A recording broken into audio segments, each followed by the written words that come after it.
Good morning. This is Send 7 World News in 7 minutes. I'm Stephen Devincenzi. Today is Wednesday, the 15th of July, 2026.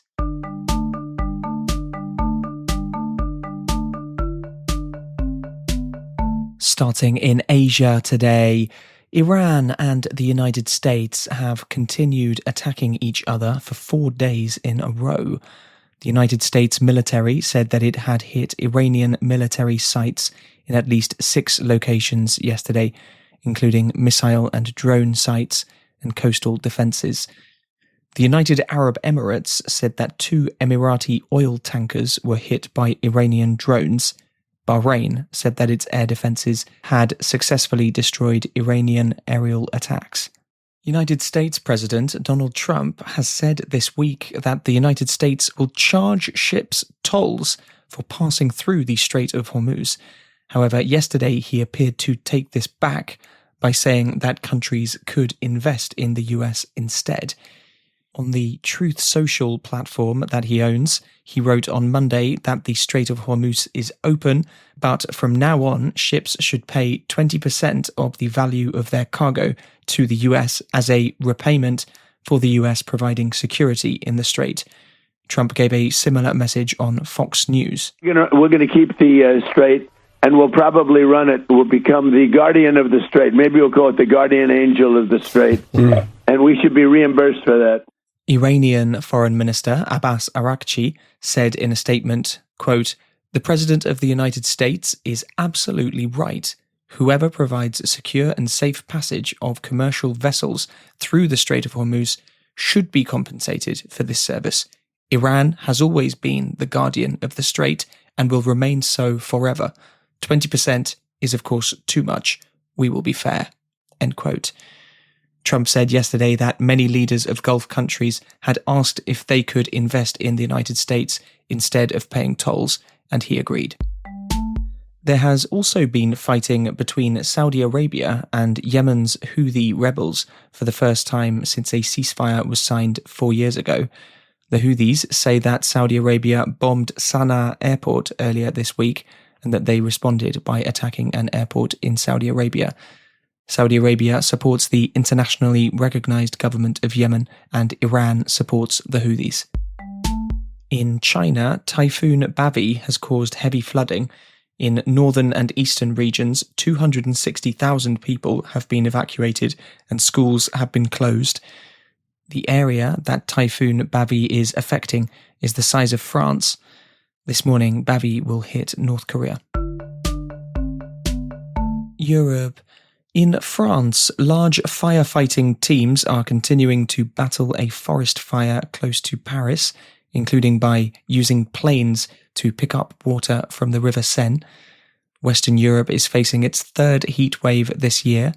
The Italian island of Sardinia is expected to reach 44 degrees this week. Also in France, yesterday was the Bastille Day, the French National Day. As well as the French military, the military parade also included soldiers from Ukraine and from the coalition of the willing countries, which have promised more support for Ukraine.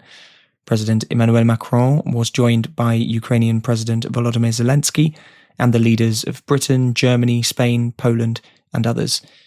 Macron awarded outgoing British Prime Minister Sir Keir Starmer the Légion d'honneur, with Macron saying that it was because of Starmer's leadership in support of Ukraine.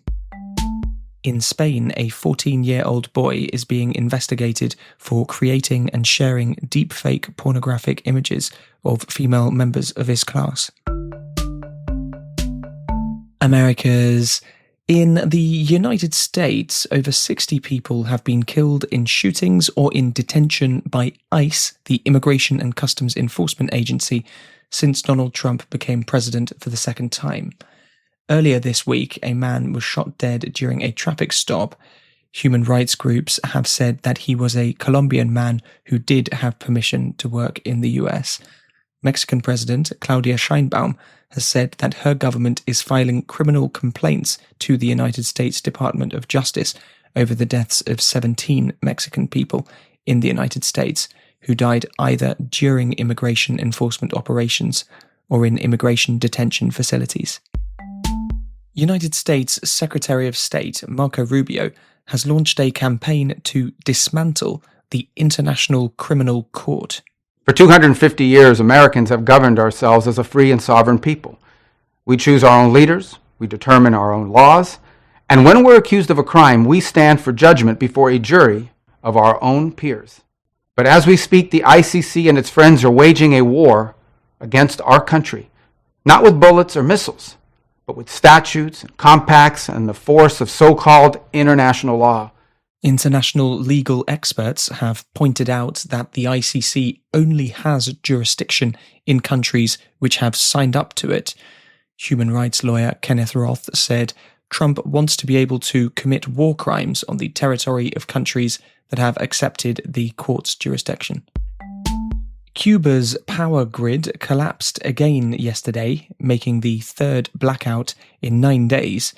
Power cuts are common in Cuba because of old infrastructure and a US oil blockade. In South Africa, there have been more anti-immigration protests in the state of KwaZulu-Natal. The South African government has said recently that over 53,000 foreign people have been either deported or have voluntarily left since they started a migration management campaign 5 weeks ago. Also in South Africa, the major mining company De Beers has said that it is suspending production at the biggest diamond mine in the country because of a lack of demand. The Venetia mine employs around 4,000 people and produces around 40% of South Africa's diamonds. And learning another language could slow the aging of the brain, according to a new study carried out in the Basque region of Spain. The brain's neurological age is calculated by reading the connections between billions of nerve cells communicating with each other. The study found that people who speak more than one language have brains that appear 6 years younger than people who only speak one, and speaking more languages made the brain appear even younger. A big thank you to WD in Taiwan and Carolina in Poland for becoming our newest supporters. Our amazing supporters have access to all of our transcripts, vocabulary lists, worksheets, and world news quizzes. More information at send7.org. I'm Stephen Devincenzi, and I will see you tomorrow. Have a great day.